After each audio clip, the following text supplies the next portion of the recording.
Good morning, everybody. Welcome back to another Dresserscape video. Today, like I said in our last video, we are going to be working on a terrarium. I already have it all planned out. I want to work on this guy right here. I have a short one and a tall one. He's in the rack.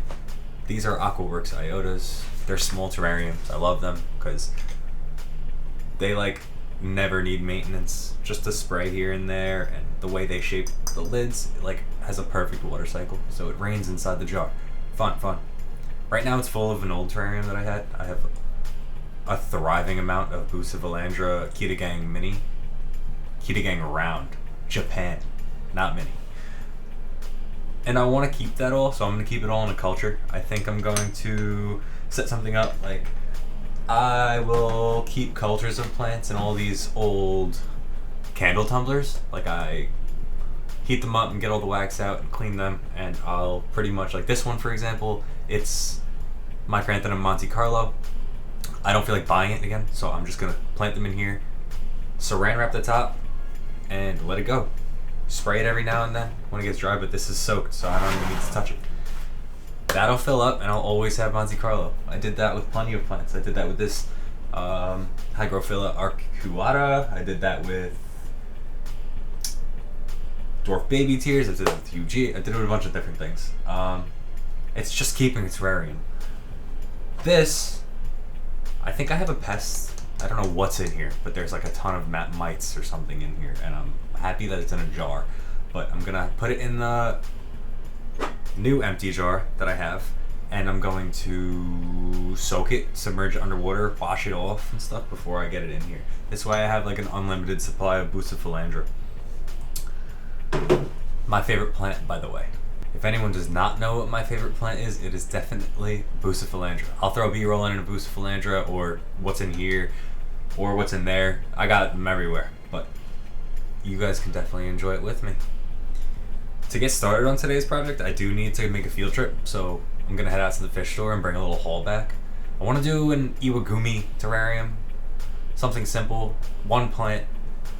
I use tissue culture plants in my jars because you never end up with any problems like mold and pests and weird ecological things. I'm gonna go get a tissue culture, and I'm gonna get a couple of rocks, and when I get back I'm going to show you my haul, and we'll get started on the build.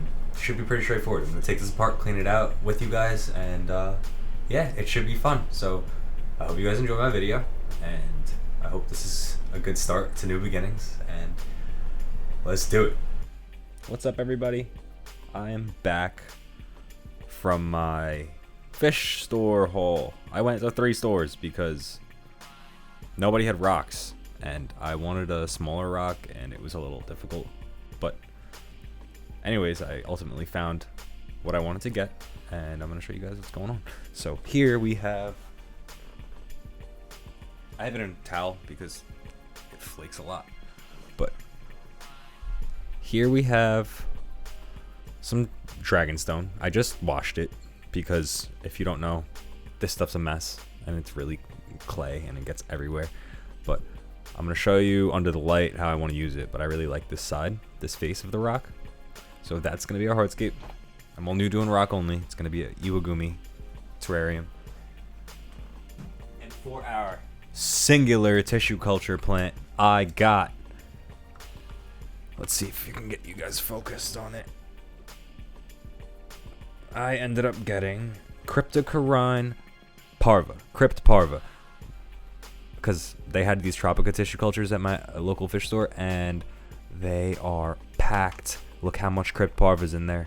So I'm going to do a little Crypt Parva carpet around the dragonstone, and it should be pretty straightforward and easy. I don't know how I want the soil to look yet, but that'll be determined by the rock that I'm using. And yeah, let's go and clean the old build out of the old terrarium, and let me show you how I culture my plants. Alright. Now that we're at the workbench, I have my terrarium. Look how healthy all these plants are. It's like one large organism.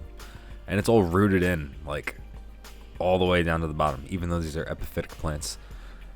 Look at those roots. Like, they're absurd. So I'm going to start by just pulling it out. I ended up moving to a different location and doing it over the garbage because it made a mess.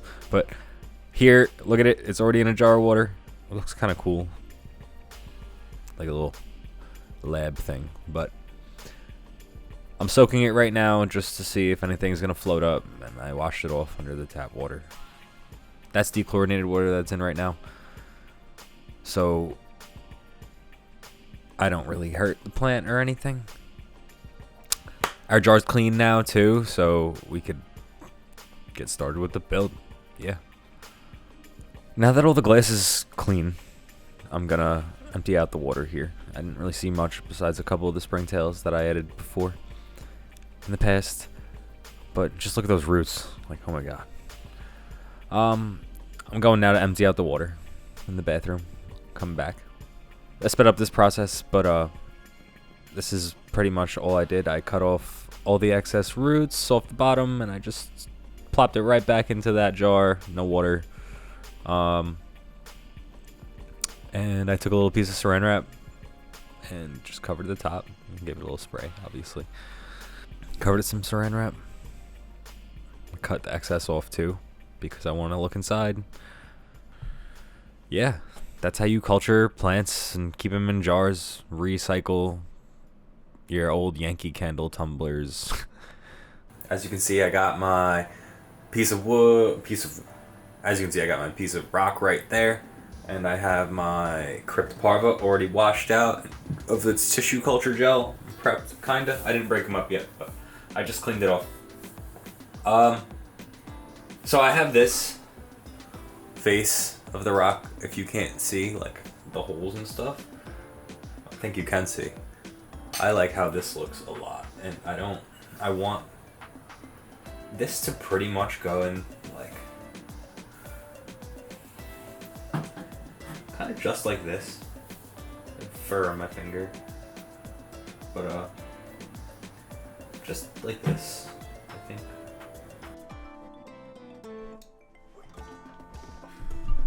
Alright, enough of that. As you can see, hardscaping could be a little chaotic in real time. I'm just kidding, it should be enjoyable.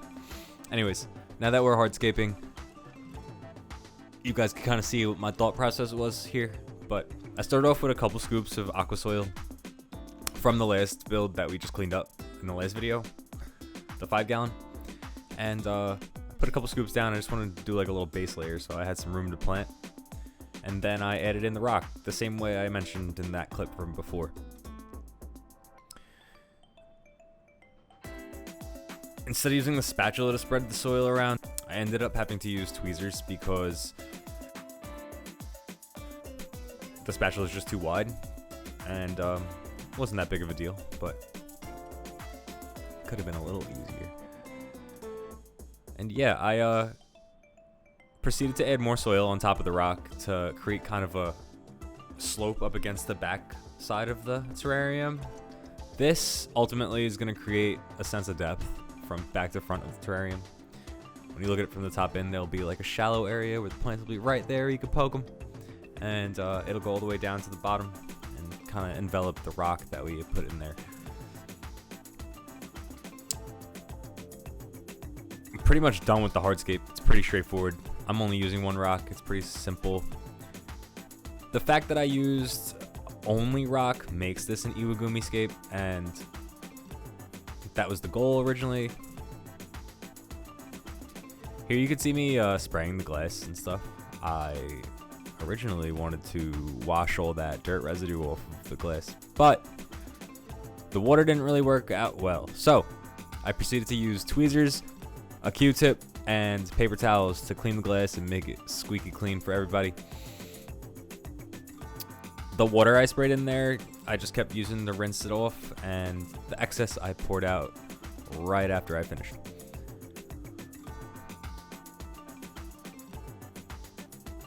When you're working on these projects, try to keep it clean so you could see what you're doing. With all the small plants and tiny pieces of rock and soil, it can get a little complicated, a little frustrating. So Definitely want to keep a cool head when you're doing something you love. Now that we're all done cleaning up the glass for everybody, I'm gonna give you a little 360 action so you can see the finished product before we put plants in. And yeah, we're all ready to start planting our Cryptocoryne parva. Crypt parva is one of the smaller species of Cryptocoryne. They are used typically for carpets, etc., but I've seen some people use it as an accent. And I'm just gonna do a carpet around this rock. I think it'll look absolutely beautiful. I've never kept Crypt parva immersed, so I've never kept Cryptocoryne immersed. So I'm kind of excited to see how it turns out. I'm curious to see if the leaf structure changes. I'm curious to see whether we'll get crypt melt. Crypt melt is when you first plant crypts into a new environment and they tend to kind of wilt away and die at first, then grow back with beautiful, luscious growth.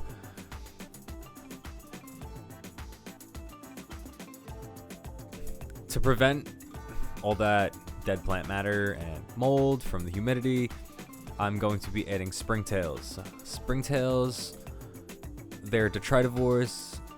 They do everything I just said. They eat dead plant matter and mold. They prevent mold, especially in a humid terrarium. You don't want mold. Mold will take it out. Mold's one of the only things that can destroy your terrarium. I said earlier that these are pretty easy to keep.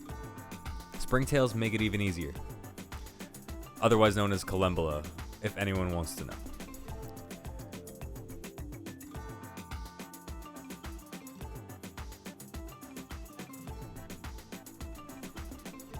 When planting in smaller spaces like this, I tend to use certain tweezers for certain things. Like right there, you saw me switch from the straight to the curved.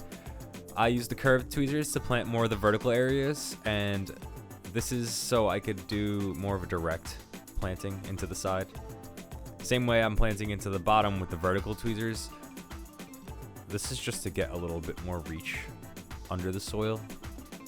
Planting with tweezers is not that easy. It takes a long time to get good at, and very, very frustrating at first. Kind of just throw the soil and plants around because you don't really know how to wiggle and jiggle everything.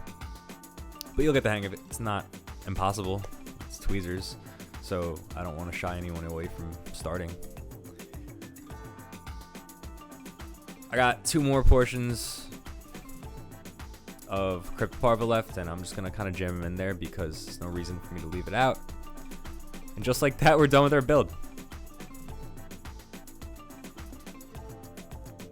Here's a couple shots of B-roll that I got of the final product. You can see that old dirt. You can see the humidity in the terrarium. Here's our Cryptocoryne parva up close. It already started to yellow a little bit here, so I'm definitely gonna expect some melt. And here's our cultures.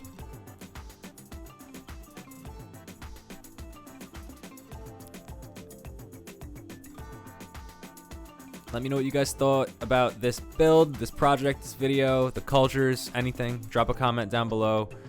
And thank you guys all for watching. If anyone does not know what my favorite plant is, it is definitely